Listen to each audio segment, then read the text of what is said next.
Guys, so welcome to my YouTube channel love chemistry. तो आज हम सब जैसे मैंने आपको लास्ट लेक्चर में बताया था कि केमिकल काइनेटिक्स के थ्योरी लेक्चर्स जो हैं वो कंप्लीट हो चुके हैं। So today we will do some numerical practice, ठीक है, ताकि आपकी अच्छे से प्रैक्टिस हो सके, आपको पता चल सके कि कैसे आपने न्यूमेरिकल्स को सॉल्व करना है। बिकॉज एग्जाम में मोस्ट ऑफ द टाइम जो है वो न्यूमेरिकल्स ही आते हैं, थ्योरी भी आती है और न्यूमेरिकल्स भी आते हैं, ठीक है। जैसे बोर्ड एग्जाम्स में भी न्यूमेरिकल्स, जो आपके जेई वगैरह है उसमें भी न्यूमेरिकल्स वगैरह बहुत आते हैं, ठीक है। तो आज हम वही प्रैक्टिस करेंगे। उससे पहले आप सब लोगों ने क्या करना है, सबसे पहले जाके मेरे चैनल को सब्सक्राइब करना है और बेल आइकन को दबाना है, ताकि नेक्स्ट जो आपके पास जो भी मैं वीडियो लेक्चर बनाऊंगी वो आपके पास उसकी नोटिफिकेशन टाइम से आ जाए, ठीक है। तो शुरू करते हैं हम आज का लेक्चर। और उससे पहले मैं आपको ये बता दूं कि जब भी आप न्यूमेरिकल्स करो, आपने क्या करना है, सारे जितने भी आपके पास फार्मूलाज हैं उस टॉपिक के रिलेटेड, जैसे केमिकल काइनेटिक्स में हमने बहुत सारे फार्मूलाज करे थे। हमने first order reaction, second order reaction के इंटीग्रेटेड रेट इक्वेशंस, ठीक है, और एक्टिवेशन एनर्जी के रिलेटेड बहुत सब कुछ करा था।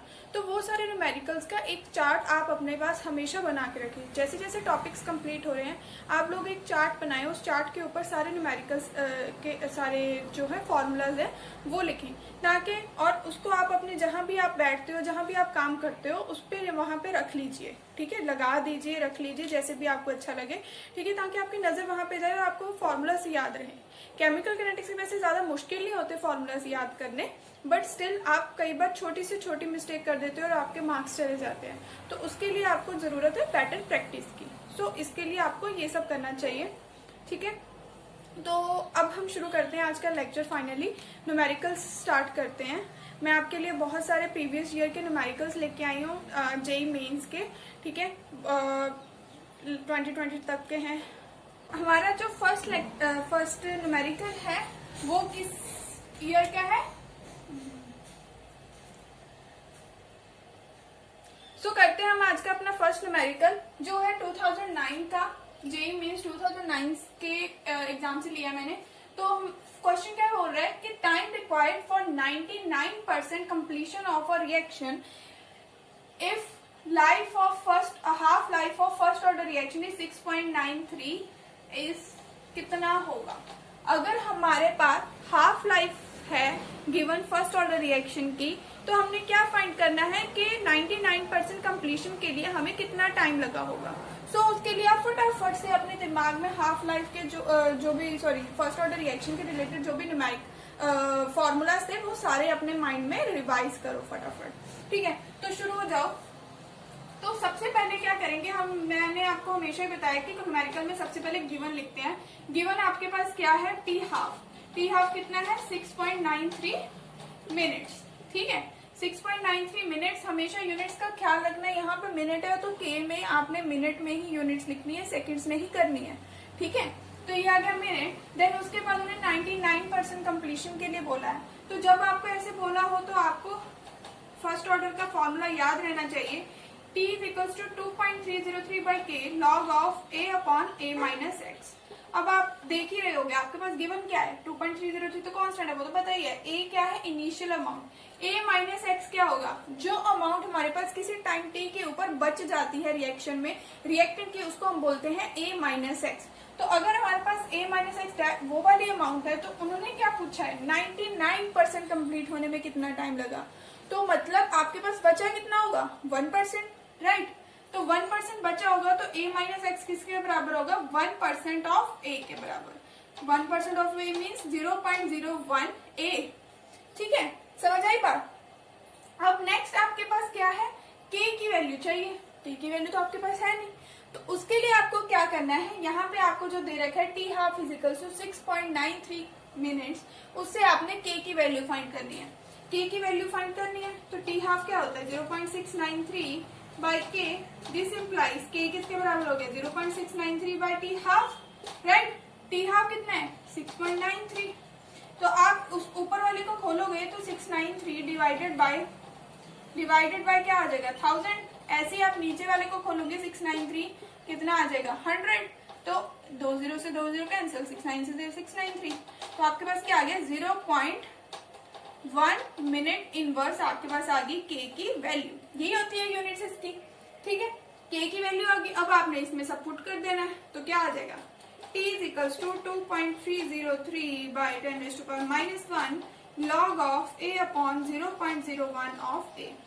ठीक है, 2.303 इंटू 10, 10⁻⁻1 जाके 10 आ जाएगा ना, log of a upon a से a कैंसिल, 0.01 है तो 0.01 किसके बराबर हो जाएगा, 100 के इक्वल टू हो जाएगा। और 100 मीन्स आप उसको कैसे लिख सकते हो, 10⁻²।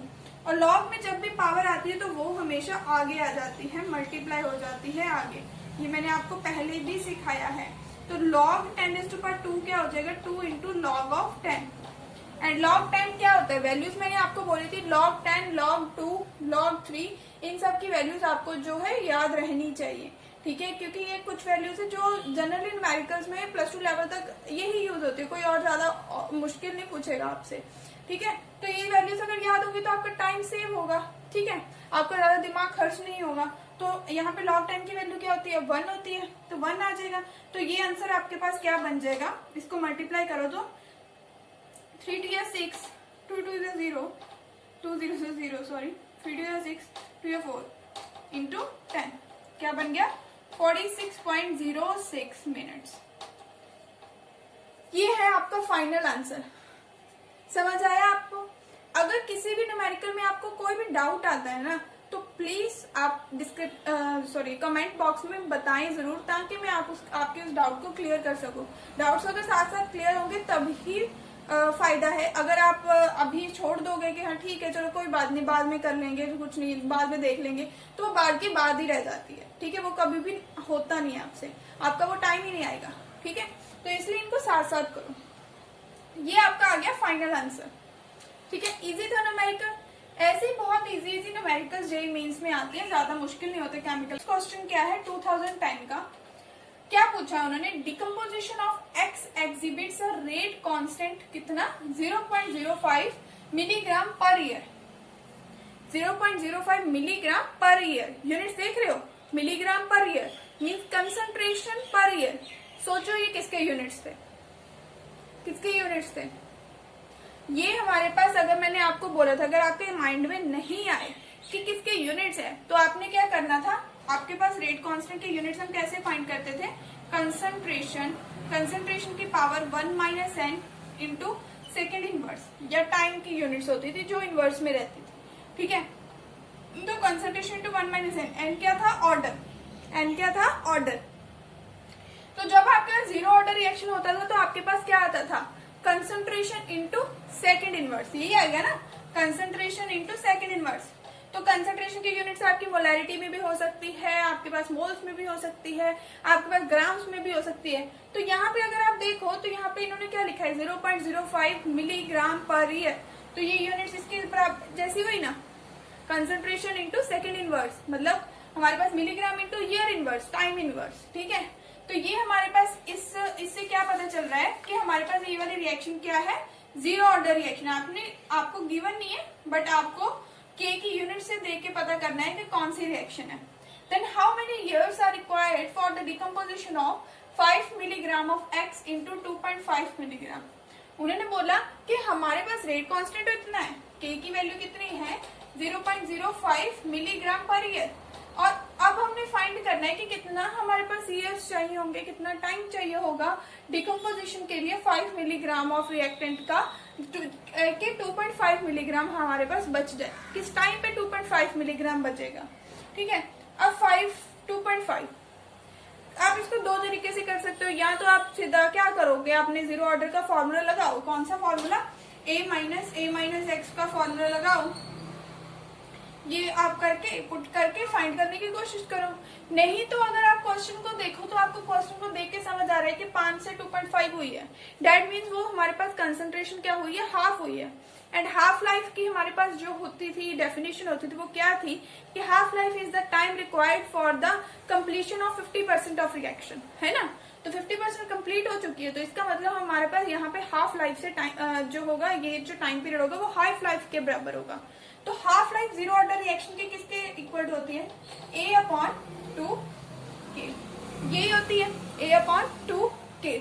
ठीक है, तो हमारे पास जो इनिशियल कंसंट्रेशन है वो क्या दे रखी है इन्होंने, 5 मिलीग्राम एंड 2 और k की वैल्यू क्या है 0.05 मिलीग्राम पर ईयर, है ना, पर ईयर। तो इसको अगर आप हाँ k की वैल्यू ये है, तो अगर आप इसकी बात करो, आपको इसको डिवाइड करना पड़े तो क्या बन जाएगा 2.5 डिवाइडेड बाई 0.05, ठीक है, ये बनेगा आपके पास 2.5 इंटू 5 इंटू 10⁻⁻², तो ये बन गया 0.5 इंटू 10⁻², क्या बन गया आपके पास 50 ईयर्स। तो इस रिएक्शन को कंप्लीट होने के लिए हाफ लाइफ, सॉरी इस रिएक्शन को कंप्लीट नहीं, इस रिएक्शन के कंसंट्रेशन को हाफ होने के लिए कितना टाइम चाहिए होगा 50 ईयर्स। तो जो हमारे पास नेक्स्ट न्यूमेरिकल है वो क्या है आर्हेनियस इक्वेशन से, ये भी हमारे पास जेईई मेंस में पूछ रखा है, मुझे एग्जैक्टली याद नहीं अब कौन से ईयर में। तो यहाँ पे इन्होंने क्या बोला है कि plots showing the variation of rate constant k with the temperature T are given below, the plot of Arrhenius equation is. अब ये क्वेश्चन वही करेगा जिसको आर्हेनियस इक्वेशन का पता होगा कि वो होती क्या है, कैसी दिखती है।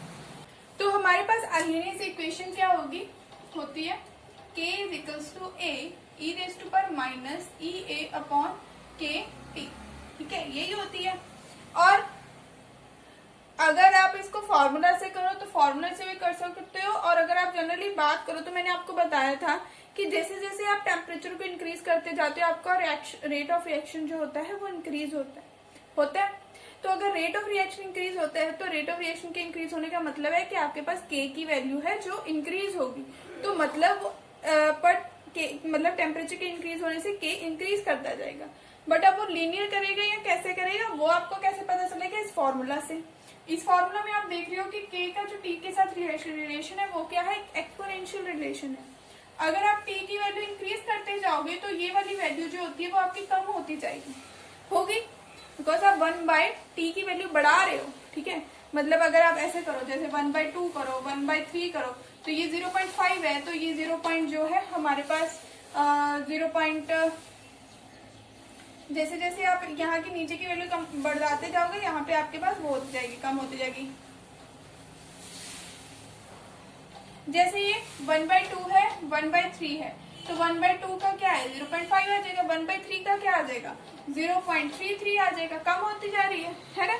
जैसे जैसे आप t की वैल्यू बढ़ा रहे हो, मतलब आप नीचे वाली वैल्यू बढ़ा रहे हो, डिनोमिनेटर को बढ़ा रहे हो, तो हमारे पास ये वाली चीज है जो इंक्रीज होती जाएगी।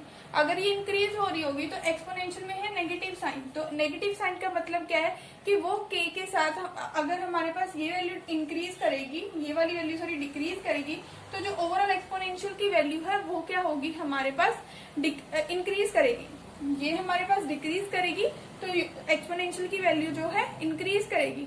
तो अगर हमारे पास एक्सपोनेंशियल की वैल्यू इंक्रीज करती है तो exponential is directly relation to k, तो इसका मतलब क्या है कि आपके पास जो है k is directly related to temperature but exponentially. तो यहाँ से आपके पास कौन सा ग्राफ बनता है, फर्स्ट ग्राफ। यहाँ ये आपके पास जो है इनिशियली जो है 0 होती है k की वैल्यू, क्यों, क्योंकि अभी आपके पास particular amount of activation energy भी तो चाहिए होती है ना, मतलब आपको एक एनर्जी चाहिए होती है रिएक्शन होने के लिए।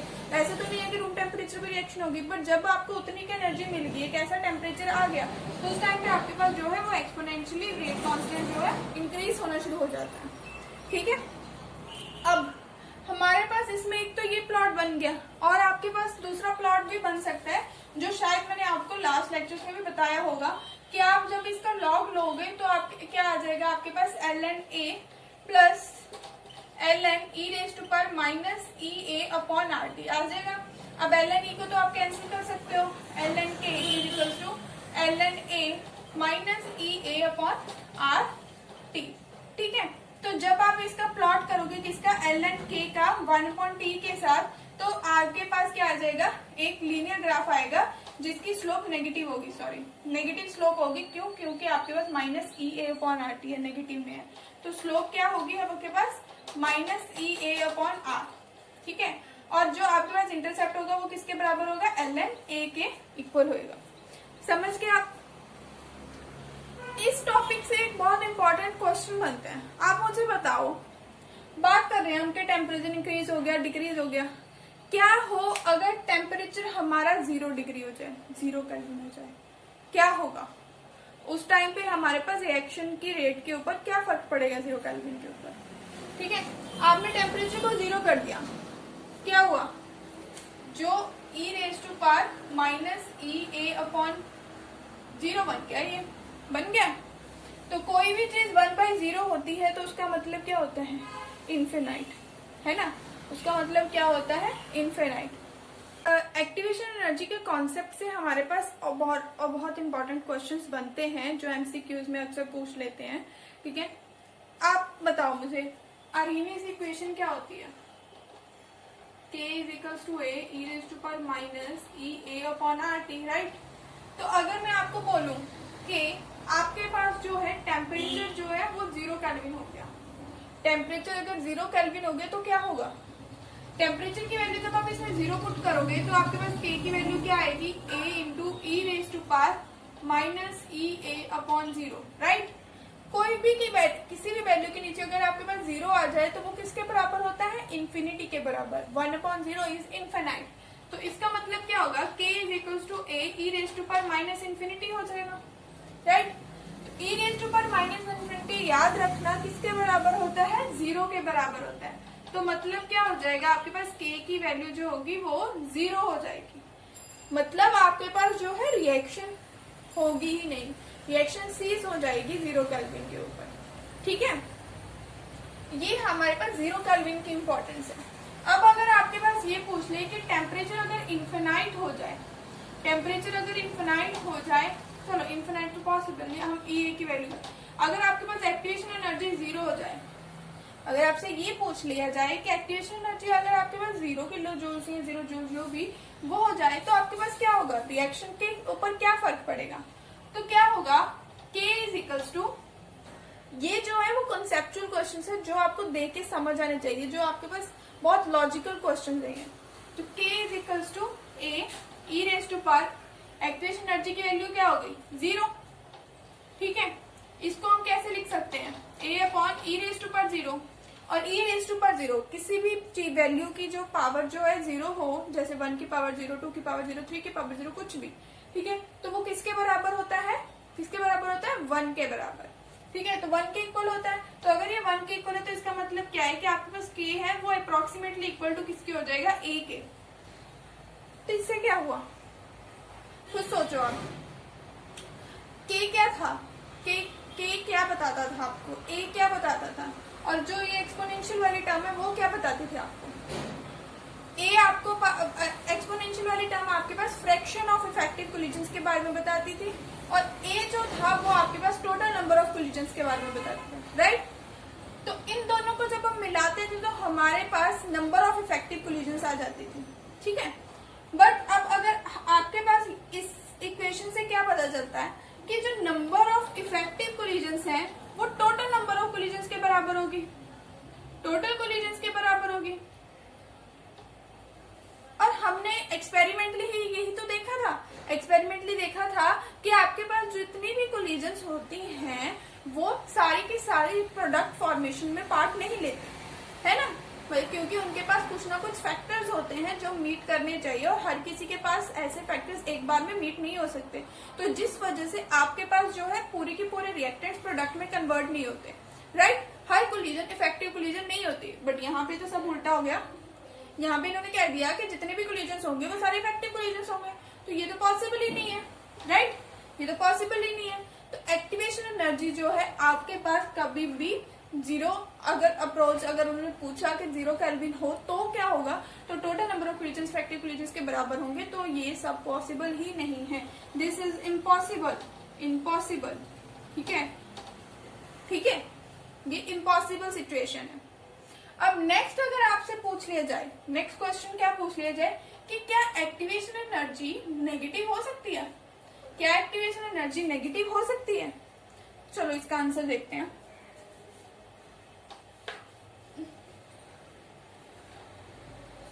ये देखो, K = A e⁻⁻ अगर एक्टिवेशन एनर्जी आपकी नेगेटिव होगी तो नेगेटिव का मतलब क्या है कि यहाँ पे आपके पास जो एक्सपोनेंशियल की पावर होगी वो पॉजिटिव में आएगी, राइट। तो k is equals to a e raise to power e a upon R T. अगर आप मैथ्स के स्टूडेंट हो, नहीं भी हो तो भी आपको मैं बताती हूँ, e raise to power x, x is anything, any variable, यहाँ पे e raise to power R T है, वो भी एक वेरिएबल है। तो e raise to power x किसके बराबर होता है? 1 plus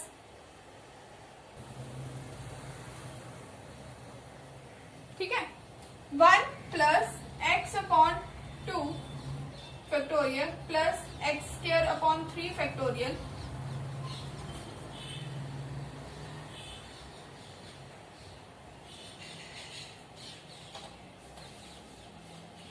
e raise to power x किसके बराबर होता है? e raise to power x is equals to 1 plus x square by 2 factorial plus x cube by 3 factorial and so on. ठीक है, एंड सो ऑन। अब यहाँ पे जो x है वो वेरिएबल है, और अगर आपके पास वेरिएबल की वैल्यू लेस देन 1 हो, बहुत कम हो मतलब 1 से, तो आप इन टर्म्स को क्या कर सकते हो? इग्नोर कर सकते हो।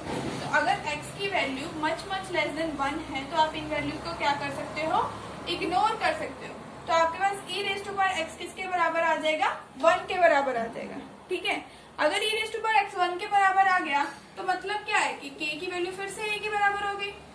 तो इसका मतलब क्या है? एक्टिवेशन एनर्जी हमारे पास नेगेटिव नहीं हो सकती, ना वो जीरो हो सकती है ना वो नेगेटिव हो सकती है। एक्टिवेशन एनर्जी हमेशा आपके पास पॉजिटिव ही होगी, राइट? एक्टिवेशन एनर्जी हमेशा आपके पास पॉजिटिव ही होगी, ये आपने दिमाग में बिठा लेनी है बात। ठीक है, ये क्वेश्चन बहुत बहुत बहुत ज्यादा इंपॉर्टेंट है। ठीक है, एग्जाम में एक आध इसके रिलेटेड कुछ ना कुछ पूछ ही लेते हैं। ठीक है, तो आपको ये याद होना चाहिए, आपको ये मतलब ये एक समझ के बाद है, लॉजिकल क्वेश्चन है कि आपको पता होना चाहिए कि किस हिसाब से आपके पास कितनी एक्टिवेशन एनर्जी आप देंगे कि आपके पास रिएक्शन हो। तो आपको ये पता है कि एक्टिवेशन एनर्जी कभी भी नेगेटिव नहीं हो सकती, ना वो जीरो हो सकती है। तो उस टाइम पे आपके पास सारी कोलिजन्स, इन्होंने बोला इफेक्टिव कोलिजन्स के बराबर होंगी, तो ये तो पॉसिबल ही नहीं है, ये तो पॉसिबल ही नहीं है। तो इसका मतलब क्या है? एक्टिवेशन एनर्जी हमेशा पॉजिटिव क्वांटिटी ही होगी, राइट? नेक्स्ट आपके पास जेईई मेंस का ही क्वेश्चन है, काफी अच्छा क्वेश्चन है। इस क्वेश्चन में आपको बोला है, आपको एक रिएक्शन दे रखी है जिसमें क्लोरीन हाइड्रोजन सल्फाइड के साथ रिएक्ट करके सल्फर H पॉजिटिव और Cl नेगेटिव बना रहा है, और आपको बताया है कि जो आपके पास रेट इक्वेशन है वो कैसी है? R is equals to K chlorine concentration of chlorine into H2S। तो आपको इन्होंने बोला है कि इनमें से कौन सी जो है मैकेनिज्म इस रेट इक्वेशन के साथ कंसिस्टेंट है, मतलब किस मैकेनिज्म से ऐसा रेट आपके पास मिलेगा।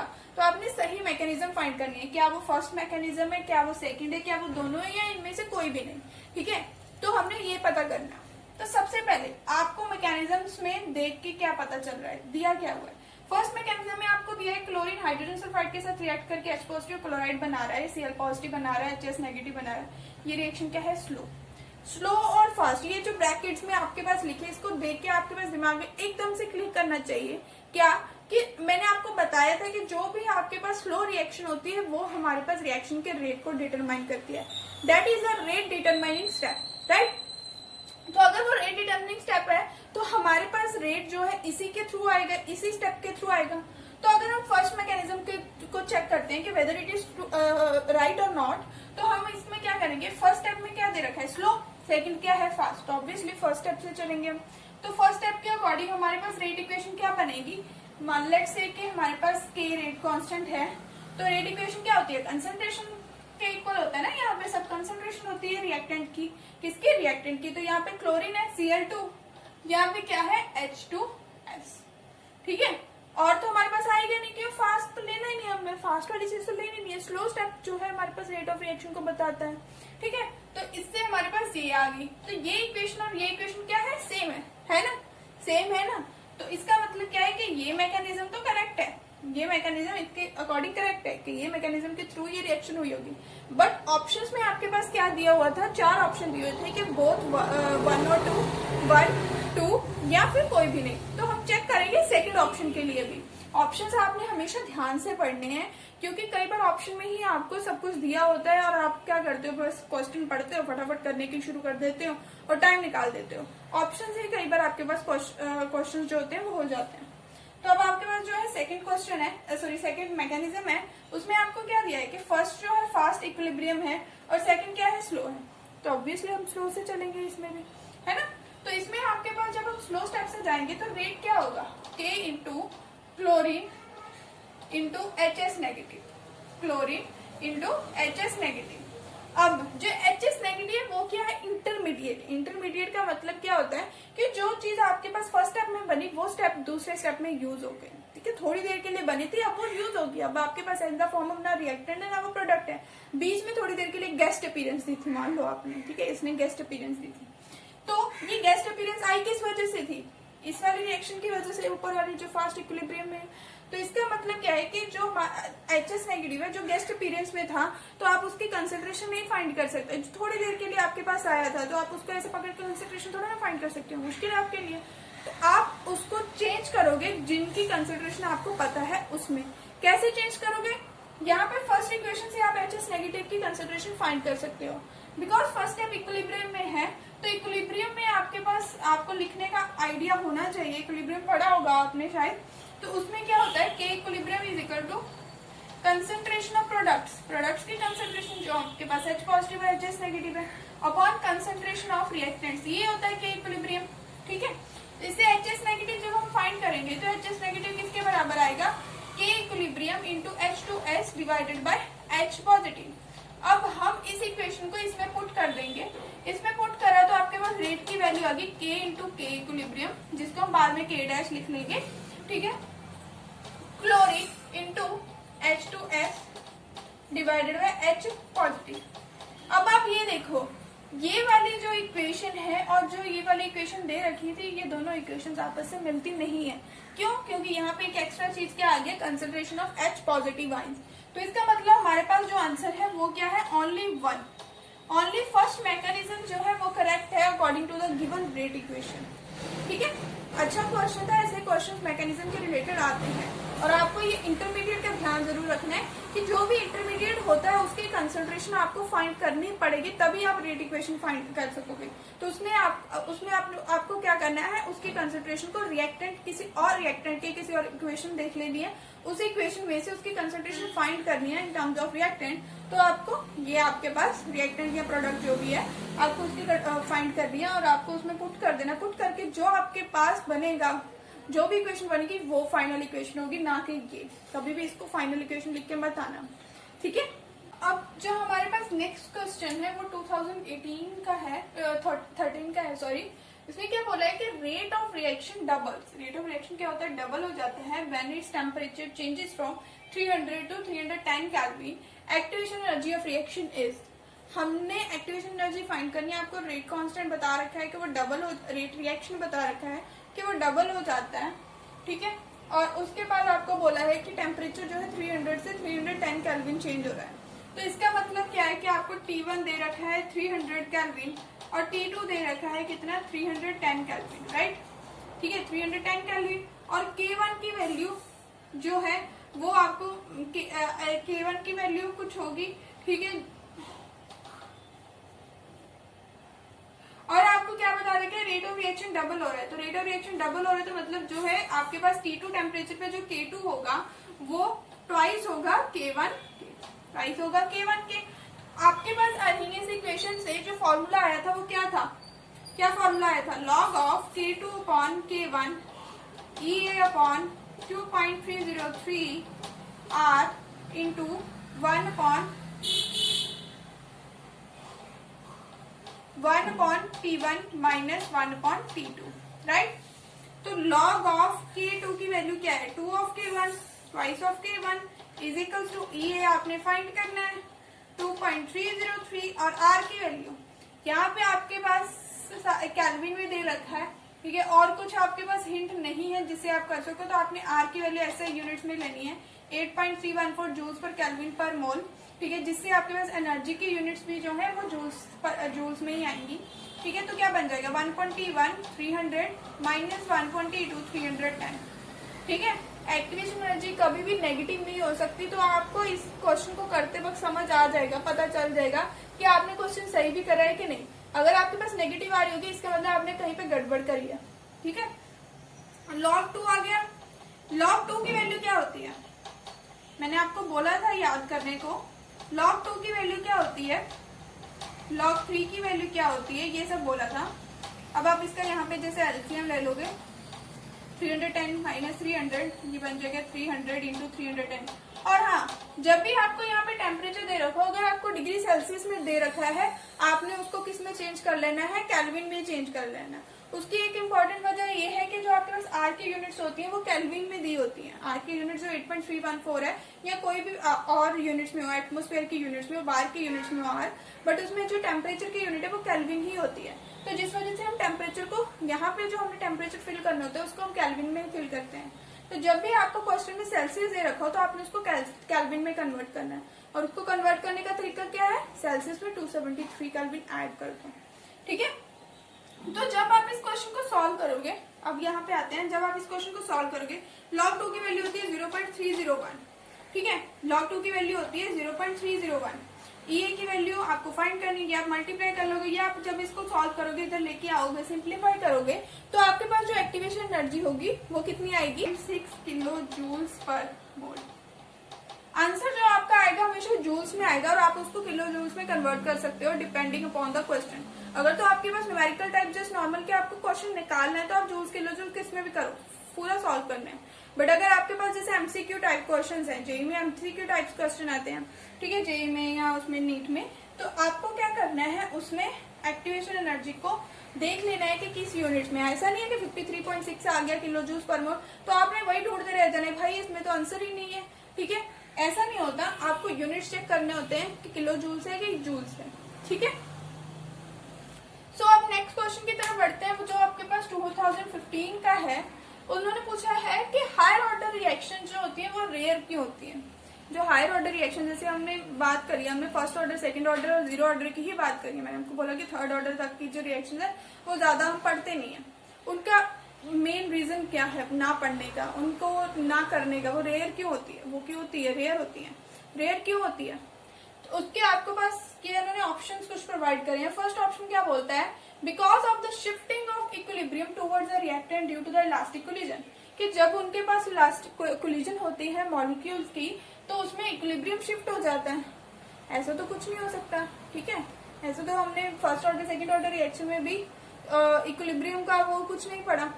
सेकंड, आपके पास loss of active species on collision, नहीं, ऐसा भी नहीं होता।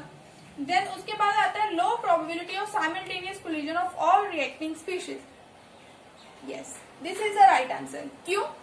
क्योंकि मैंने आपको बोला है कि कोई भी रिएक्शन तब होगी जब आपके पास सारे के सारे रिएक्टेड मॉलिक्यूल्स आपस में एक पर्टिकुलर ओरिएंटेशन और एक्टिवेशन एनर्जी के साथ या थ्रेशोल्ड एनर्जी के साथ कोलाइड करेंगे।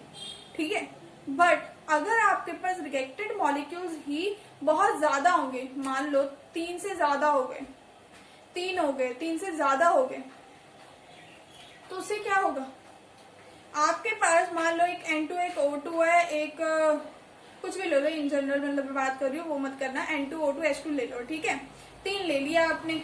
ठीक है, और साथ में कुछ और भी ले लो, चलो क्लोरीन भी ले लेते हैं, N2H2O2 Cl2 ले लिया। ठीक है, अब ये मैं बोलना कि मैम इसमें रिएक्शन क्या होगी, बट मैं बस जस्ट जनरल एग्जांपल ले रही हूँ।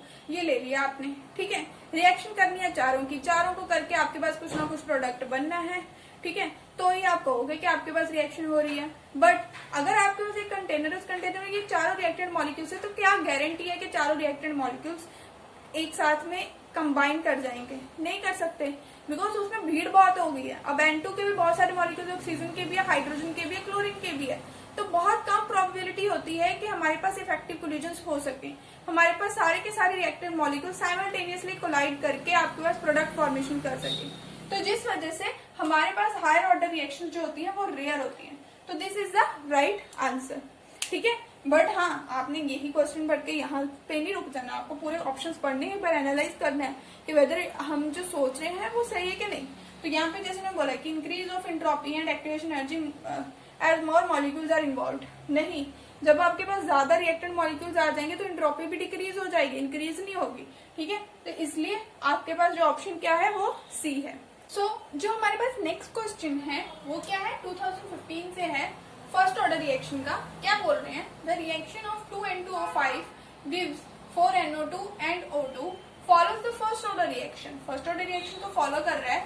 The pressure of the vessel containing only N2O5 was found to be increased from 50 to 87.5 mm of Hg in 30 minutes. 30 minutes में जो हमारे पास प्रेशर है वो 50 से 87.5 में चेंज हो रहा है। इनिशियली जो आपके पास 50 mm था, थोड़ी देर बाद जब देखा उन्होंने 30 मिनट्स बीत गए, जब आधा घंटा बीत गया तो 87.5 हो गया। The pressure exerted by the gases after 60 minutes, 60 minutes के बाद जो है वो कितना प्रेशर एक्सर्ट करेंगी, ये हमने फाइंड करना है। तो सबसे पहले आपको जो गिवन है वो क्या है कि जो इनिशियल प्रेशर है आपके पास वो है 50 mm of Hg, 50 mm of Hg, right. और जो आपके पास किसी टाइम t के ऊपर जो टोटल प्रेशर है वो क्या है 87.5 mm ऑफ Hg, जो आपके पास सारी की सारी जो इसमें स्पीशीज प्रेजेंट है NO2, O2, N2O5 उसकी वजह से आपके पास आया होगा 30 मिनट्स के बाद। Pi पता है, Pt पता है। अब आपको मैंने प्रेशर के यूनिट में फर्स्ट ऑर्डर रिएक्शन का जो फॉर्मूला था वो बताया था कि K is equals to 2.303 divided by P log of initial pressure divided log of, जैसे हमने कंसंट्रेशन में करते हैं कि इनिशियल कंसंट्रेशन और कितनी कंसंट्रेशन आपके पास टाइम के टी के बाद बची, वैसे ही आपने यहाँ पे इनिशियल प्रेशर ले लिया और यहाँ पे कितने टाइम टी के बाद जो है आपके पास जो प्रेशर बचा है वो लेना है, ठीक है। प्रेशर जो है बचा वो लेना है। लेट्स सपोज आप इसको P मान लें, ठीक है। वैसे तो मैंने आपको स्टोइकोमेट्री से भी करवाया था, बट आप ऐसे भी कर सकते हो और मुझे बेटर लगता है, कोई गलती होने के चांसेस कम होते हैं। देखो 2N2O5 gives 4NO2 plus O2, ठीक है। आपके पास इनिशियल प्रेशर कितना है 50 mm, ये तब क्या थे, जीरो थे। बट जब टाइम आपके पास 30 मिनट हो गया तब आपके जो N2O5 है वो कितने, मान लो कि कितना रिड्यूस हो गया आपके पास, वो P0 रिड्यूस हो गया, ठीक है। 50 माइनस P0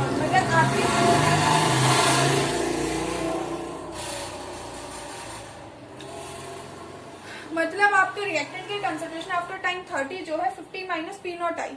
यहाँ पे भी रिएक्टेंट की कंसंट्रेशन होती है तो इसको भी मैं P दूसरे मान लेती हूँ,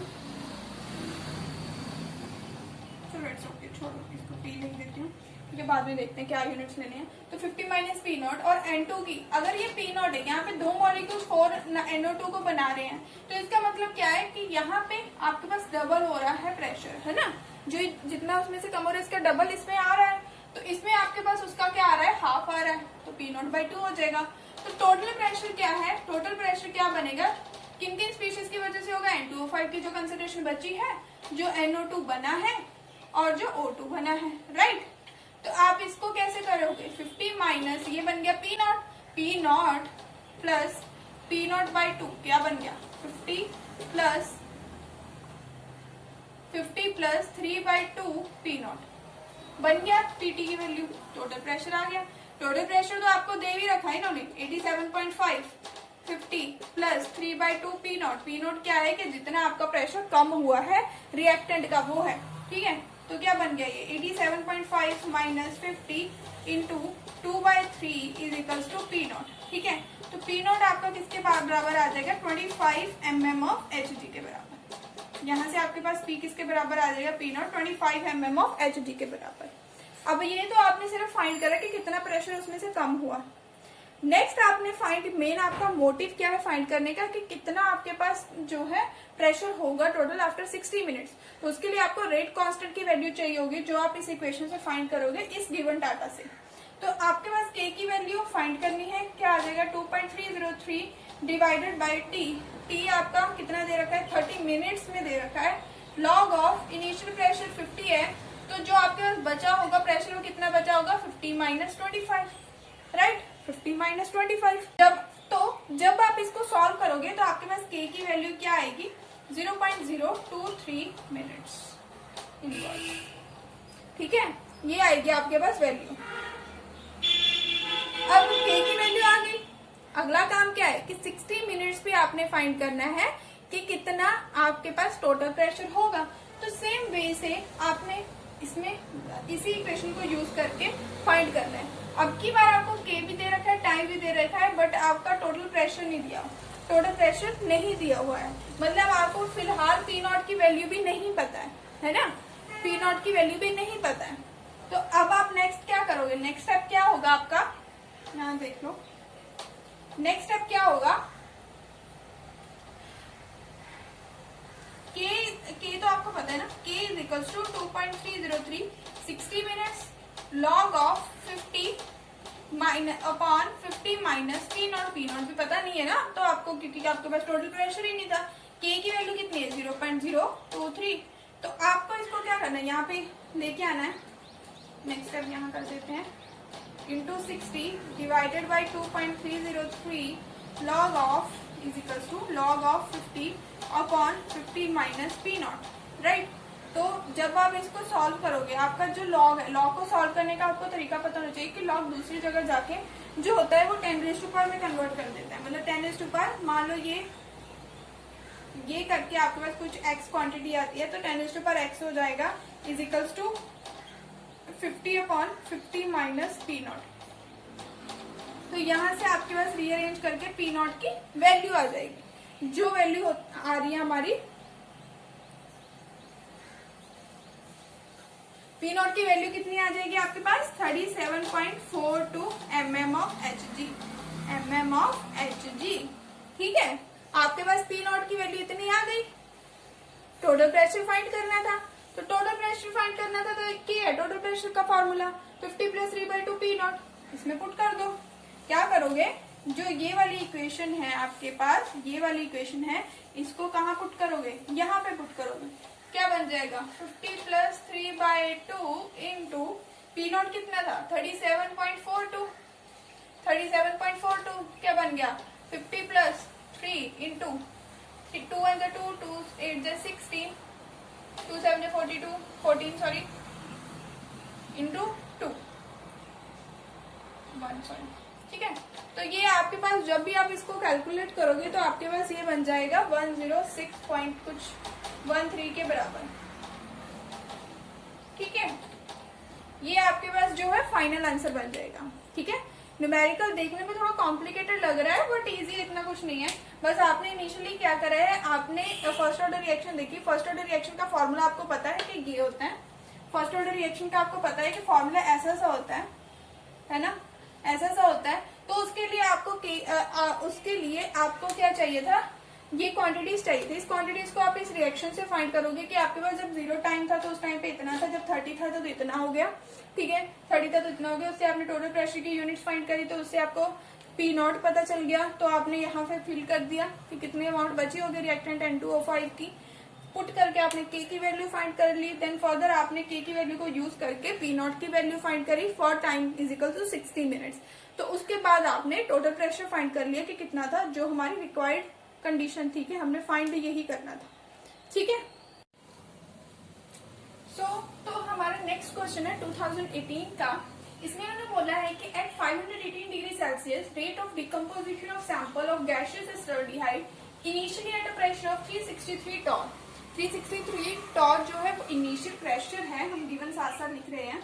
ठीक है, 363 torr is the initial pressure was 1.00 torr second inverse when 5% has reacted।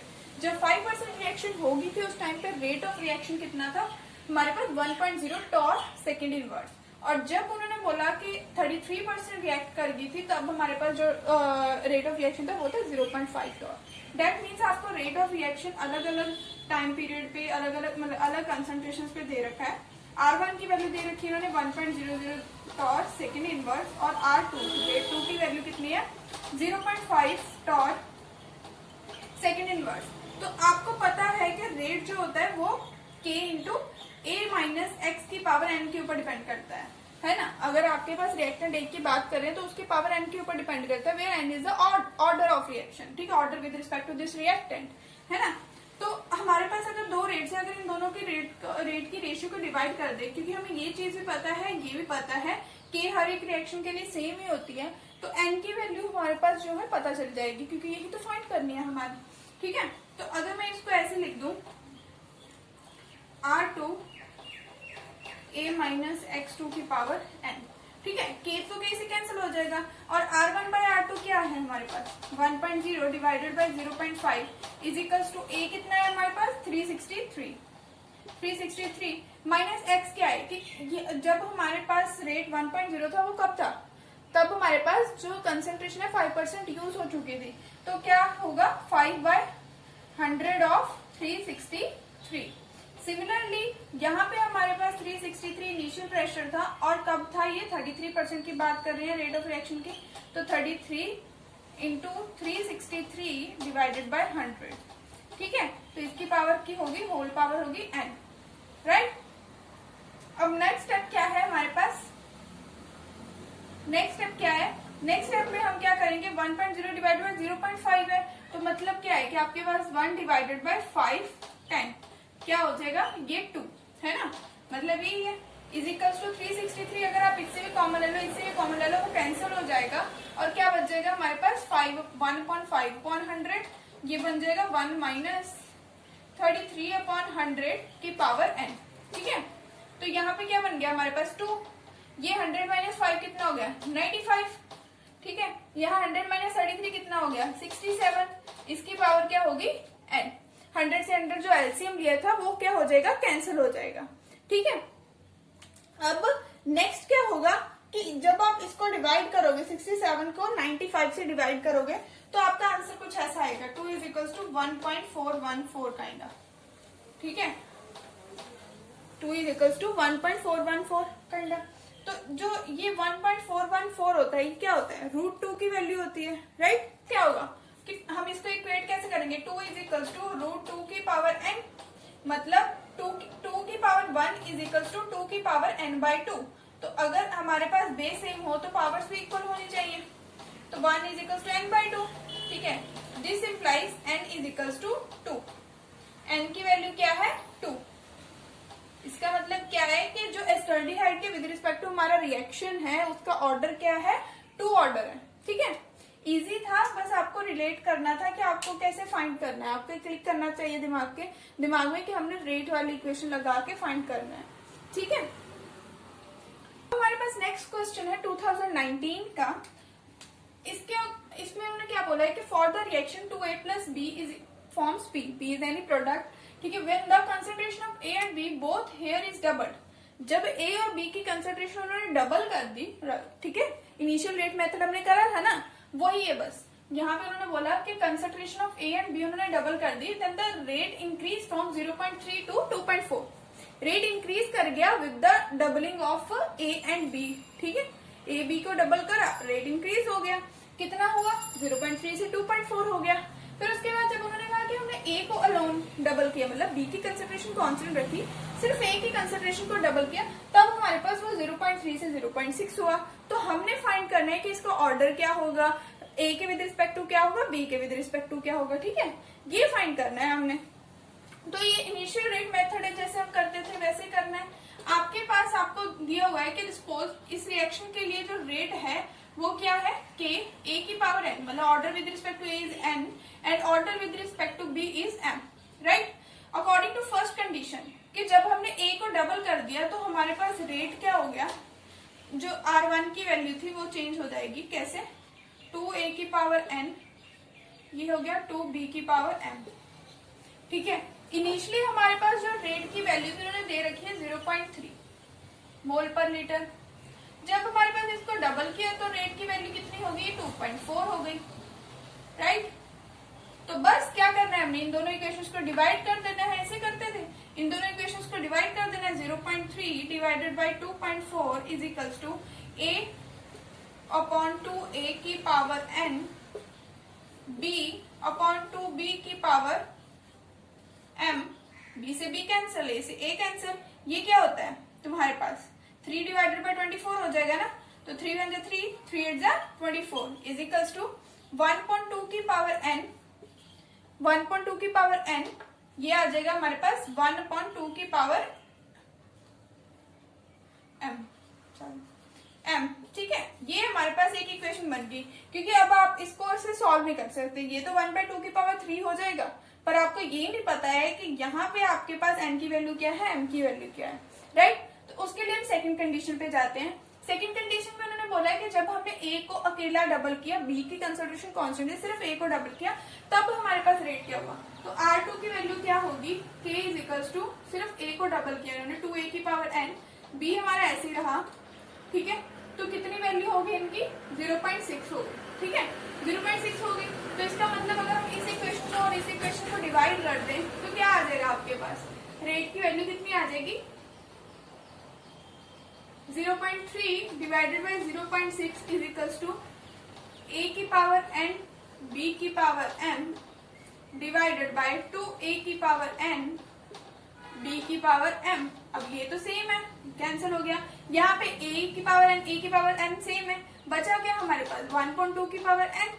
यहाँ पे क्या बचा 3, इससे कैंसिल हो जाएगा 2 आ जाएगा, 1.2 आ गया। अब बेस ये हमारे पास सेम है तो इसका मतलब पावर्स भी सेम हो गई, ठीक है।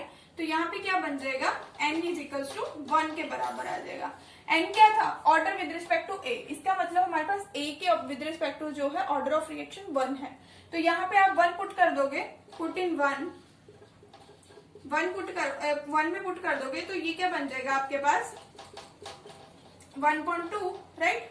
यहाँ पे 1.2 की पावर m है, आपने अब m फाइंड करनी है, इस 2 को इधर ले आओ तो क्या बन जाएगा 1.2 की पावर 2, 1.2 की पावर m। इसका मतलब क्या हो गया कि आपके पास m की वैल्यू कितनी है 2 है, मतलब order with respect to b क्या है 2। और अगर कोई पूछे कि ओवरऑल ऑर्डर ऑफ रिएक्शन इसका क्या है वो है 3, 2 + 1 3 है, ठीक है। क्वेश्चन में ध्यान रखना पूछा क्या है कि अपने आपको कंसंट्रेशन के विद रिस्पेक्ट टू ऑर्डर पूछा है कि आपको पूरे ओवरऑल ऑर्डर रिएक्शन का ऑर्डर पूछा है, ठीक है। ऐसे क्वेश्चंस करने हैं ये हमने initial rate method, integrated rate equation, जो भी हमने मेथड्स करे थे, ऑसवाल्ड डिल्यूशन मेथड, ये उन्हीं मेथड से ऐसे क्वेश्चंस होने वाले हैं और ये आते भी हैं न्यूमेरिकल्स, ठीक है। आपने देखा ये अभी 2019 में आया था, ठीक है। क्वेश्चन है 2019 का ये है, ठीक है। इसमें इन्होंने बोला है कि फॉर एलिमेंट्री रिएक्शन, ये रिएक्शन दे रखी है जो एलिमेंट्री रिएक्शन, हमने एक्सप्रेशन फाइंड करना है dA/dt का। अब ये कैसे फाइंड करते हैं, ये देखो ये जो रिएक्शन दी हुई है ये क्या है कि यहाँ पे A2 2A के इक्विलिब्रियम में है, तो इस रिएक्शन को हम 2 पार्ट्स में डिवाइड करते हैं। कैसे, हम क्या करेंगे, फर्स्ट रिएक्शन लिखेंगे A2 से आप जा रहे हो K1 तक, तो आपके पास क्या बन रहा है 2A। दूसरी बार में आपकी रिएक्शन उल्टी जा रही है तो 2A जो है वो K-1 के रेट से A2 में कन्वर्ट हो रहा है, ठीक है, A2 में कन्वर्ट हो रहा है। अब आपने फाइंड क्या करना था dA/dt, तो dA/dt क्या है, change of concentration of A with respect to time, that means rate ही हो गया। तो यहाँ पे आपके पास आप इस रिएक्शन के लिए लिखोगे, अगर रेट लिखोगे इस रिएक्शन के लिए, यहाँ पे है ना रिएक्टेंट की फॉर्म में A, तो यहाँ पे लिखोगे तो क्या बन जाएगा K-1, यहाँ पे इसकी स्टोइकियोमेट्री आएगी 1.2, K-1 into concentration of A की पावर 2, ऐसे लिखते थे, राइट। तो dA/dt क्या बन जाएगा आपका यहाँ से is equals to 2K-1 A की पावर 2। बट अब हमारे पास A जो है वो यहाँ पे भी आ रहा है ना, A जो है वो यहाँ पे भी आ रहा है। तो अब हमने क्या करना है, इसके विद रिस्पेक्ट टू भी लिखना है। तो इसके लिए जब आप बात करोगे dA/dt की, तो ये किसके बराबर आ जाएगा, ये किसके बराबर है, एक तो ये देखो यहाँ पे आपका एज अ रिएक्टेंट हो रहा है तो यहाँ पे माइनस आना है आगे, यहाँ पे एज अ प्रोडक्ट की फॉर्म में हम बात करें तो प्लस आएगा, is equals to K1 concentration of reactant होता है, तो रिएक्टेंट क्या है यहाँ पे A2, राइट। तो अब हम इस इक्वेशन और इस इक्वेशन को कर देंगे ऐड, ठीक है, इस इक्वेशन और इस इक्वेशन को कर देंगे ऐड, 2 को आप यहाँ पे लिख दो, ठीक है। तो क्या बन जाएगा dA/dt is equals to minus of 2K-1 A square plus 2K1 A2, ठीक है। ये आ गया आपके पास dA/dt का रिएक्शन, ठीक है, सॉरी dA/dt का एक्सप्रेशन। बट ये बात याद रखना, मैंने आपको क्या बोला, मैंने ऐड कर दिया, ठीक है, मैंने बोला आपको ऐड कर दिया, वो जस्ट समझाने के लिए, यहाँ पे एडिशन नहीं हो रही है, यहाँ पे जस्ट क्या है, हमने dA/dt का ओवरऑल रेट लिखना है इस रिएक्शन के लिए। इस रिएक्शन में एक बार A बन रहा है, दूसरी बार A यूज हो रहा है, तो जब वो बन रहा होगा तब हमारे पास हमारा रेट जो होगा पॉजिटिव आएगा, पॉजिटिव आने की वजह से वो 2K1 A2 हो गया। जब वो यूज हो रहा होगा तो नेगेटिव आएगा, तो जिस वजह से -2K-1 A स्क्वायर हो गया, क्योंकि इस टाइम पे रिएक्टेंट ये है, ठीक है। तो बस हम उसको जो भी हमारे पास जिसके विद रिस्पेक्ट हमने लिखना होता है, उस पूरी रिएक्शन में जो भी उसके रिलेटेड हमारे पास टर्म्स बनते हैं हम उनको ऐड करके लिख देते हैं। अब ऐड करने का मतलब ये नहीं कि इसको करा तो आपके पास 2 आ जाएगा इसके आगे, मतलब ये इसका कॉफिशिएंट 1 है, इसका कॉफिशिएंट 1 है, ठीक है, इसका कॉफिशिएंट 1 है तो आपके पास 2 आ गया। ऐसे नहीं, ऐसे कहने का मतलब नहीं है मेरे कहने का मतलब है कि जो भी हमारे पास इस रिएक्शन में चीजें हमारे पास डी/dt को बता रही हैं उन चीजों को हमने ऐड किया है, ठीक है। तो ये हमारे पास ओवरऑल एक्सप्रेशन आ गया, राइट। हम आपको ऑप्शंस दी हुई थी वहां पे, ऐसे आया था कि आपको ऑप्शंस दी होंगे, आपको चूज करनी थी कि राइट जो है इक्वेशन कौन सी बनती है, ठीक है। तो ऐसे करने हैं ये। नेक्स्ट आपके पास रिसेंटली जो 2020 का एग्जाम था उसमें आपको ये क्वेश्चन आया था। इस क्वेश्चन में इन्होंने क्या बोला कि फॉर द रिएक्शन, ये रिएक्शन दे रखी है 2H2NO, N2 में कन्वर्ट हो रहा है वाटर में। तो observe rate is, observe rate क्या है ये वाला, फॉर अ फॉरवर्ड रिएक्शन। उन्होंने बोला कि एक्सप्रेशन फाइंड करो for reverse reaction. Reverse reaction के लिए हमने रेट एक्सप्रेशन फाइंड करना है, ठीक है। ये क्वेश्चंस आपको अब ये आइडिया लगना चाहिए कि ऐसे क्वेश्चंस आते हैं, सिर्फ और सिर्फ ये नहीं कि ऑर्डर फाइंड कर लो, फर्स्ट ऑर्डर रिएक्शन की वो लगा लो, ऐसे क्वेश्चंस भी आते हैं, ठीक है। तो इसके लिए आपको क्या ध्यान में रखना है, आपको पता है कि जब भी कोई रिएक्शन इक्विलिब्रियम में होती है तो उसका के इक्विलिब्रियम क्या होता है, के इक्विलिब्रियम क्या होता है, के इक्विलिब्रियम क्या होता है, के फॉरवर्ड, जो भी आपके पास फॉरवर्ड रिएक्शन के लिए रेट है, डिवाइडेड बाय के आपके पास बैकवर्ड, राइट। के फॉरवर्ड बाय के बैकवर्ड।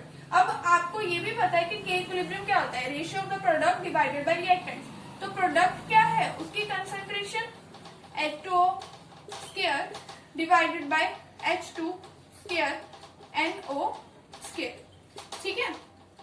अब जो आपका रेट है फॉरवर्ड रिएक्शन के लिए वो तो दिया हुआ है इन्होंने, क्या है, KF into NO square H2, और इक्विलिब्रियम पर क्या होता है, एट इक्विलिब्रियम जो रेट ऑफ फॉरवर्ड रिएक्शन होता है वही रेट ऑफ बैकवर्ड रिएक्शन होता है। आपने इक्विलिब्रियम में पढ़ा होगा +1 में कि rate of forward reaction is equal to rate of backward reaction.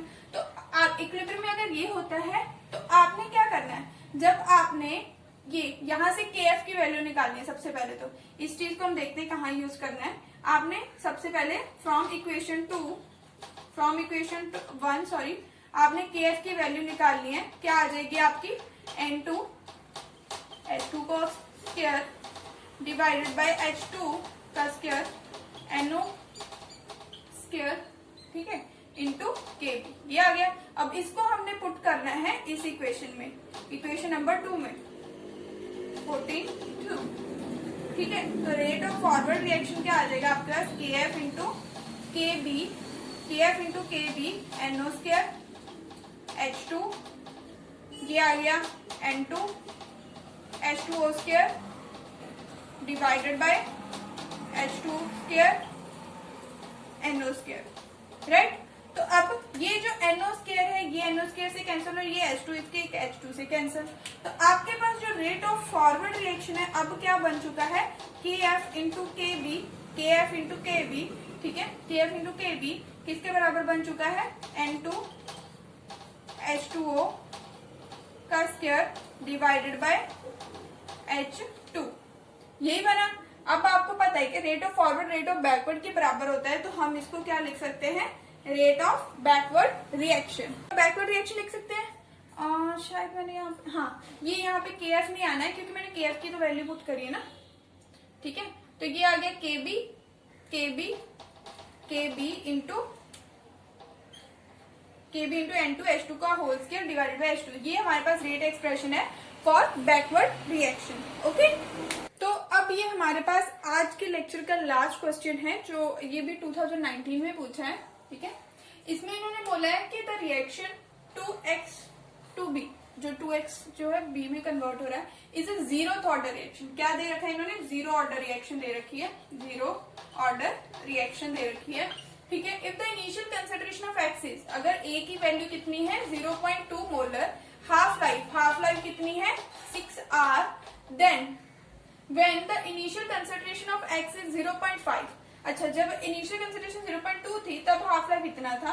अब उन्होंने बोला कि अगर आपके पास इनिशियल कंसंट्रेशन 0.5 मोल हो जाए मोलर हो जाए, then the time required for its final concentration 2, कि इसकी फाइनल कंसेंट्रेशन कितनी रह जाए, 0.2 मोलर रह जाए, तो उसके लिए आपके पास कितना टाइम लगा होगा। ठीक है, उसके लिए आपके पास कितना टाइम लगा होगा ये बोला उन्होंने। हाफ लाइफ दी हुई है, इनिशियल कंसेंट्रेशन दी हुई है, तो आप के की वैल्यू फाइंड कर सकते हो। जीरो ऑर्डर रिएक्शन के लिए हाफ लाइफ की वैल्यू क्या होती है, A/2K। मैं बार बार कह रही हूँ, इनका फॉर्मूला का चार्ट बना लेना, नहीं तो आपको याद नहीं होंगे। ऐसे होते हैं तो अच्छी बात है, बट कुछ बच्चों को नहीं होते, तो अपना चार्ट एक अच्छा सा चार्ट बना लेना, बड़े बड़े वो लिख लेना, ताकि आपको मेमोराइज करने में ज्यादा मुश्किल ना हो। ठीक है, तो T half is equal to A/2K। A की वैल्यू आ गई 0.2, 2 इंटू K की वैल्यू आपने फाइंड करनी है। तो आप K को इधर ले आओ, 0.2, 2 इंटू T हाफ कितना था, 6R।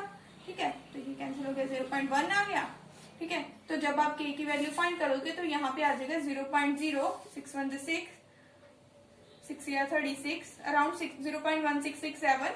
अब आपको किसमें यूनिट्स थे, आर में, तो आर इनवर्स लिखना है। ठीक है, मिनट या सेकंड नहीं लिखना, आर्स में यूनिट थे, आर्स लिखना है। ठीक है, K की वैल्यू आ गई। अब आप किसकी क्या फाइंड कर सकते हो, इस चीज के लिए आप टाइम फाइंड कर सकते हो। तो आपको जीरो ऑर्डर ऑफ रिएक्शन का फॉर्मूला पता ही है, क्या होता है, A minus x is equals to KT। K की वैल्यू आपको पता चल गई 0.167, T की वैल्यू आपने फाइंड करनी है, A की वैल्यू आपको 0.5 पता है, A माइनस एक्स 0.2 है, तो क्या बन जाएगा 0.3 divided by 0.0167 is equals to T। तो यहां से आपका T निकल कर आएगा, T is equals to 18 hours. ठीक है, अगर आपको ये क्वेश्चन ये पूछ लेता कि आपको मिनट्स में बताना है, तो आपने इसको मिनट में कर देना था। कैसे, 1 hour is equal to 60 minutes, so 18 hour into 60 is equals to जितने भी आपका पास आंसर आए वो मिनट्स में आंसर होता, वैसे ही सेकंड्स में होना था। क्वेश्चन ध्यान से पढ़ना है, क्या पूछा है, क्या यूनिट्स है, आपको आंसर उसी चीज में निकालना है। ठीक है, तो अब मैंने कुछ और क्वेश्चंस जो हैं आपके लिए बनाए हैं, मतलब ढूंढे थे प्रीवियस ईयर के, और कुछ वैसे क्वेश्चंस हैं, 10 क्वेश्चंस होंगे शायद। उनकी मैं पीडीएफ की लिंक जो है डिस्क्रिप्शन बॉक्स में डाल दूंगी, आप प्लीज उससे देखें, सॉल्व करें। ठीक है, कुछ नहीं सॉल्व होता है तो मुझे कमेंट बॉक्स में मैसेज करके जरूर बताएं कि ये प्रॉब्लम आई है, ताकि अगर कुछ ज्यादा ताकि मैं वहां पे क्लियर कर पाऊं, और अगर नहीं क्लियर होती है तो मैं उसके लिए नेक्स्ट वीडियो सीरीज बना लूंगी, उसी ही जो आपको क्वेश्चंस दिए हैं उनके सॉल्यूशंस डिस्कस कर लेंगे। ठीक है, please do like, share and subscribe my channel. आपको नोटिफिकेशंस रोज रोज आती रहे तो प्रेस द बेल आइकन। ठीक है, तो अगर आपको मेरे लेक्चर्स अच्छे लगते हैं तो उसको लाइक करें, और अगर आपको कहीं पे कमी लग रही है कि मैंने ये पोर्शन एक्सप्लेन नहीं किया है, तो आप मुझे कमेंट करके बताएं, ताकि मैं उसको आगे इम्प्रूव कर पाऊँ। ठीक है।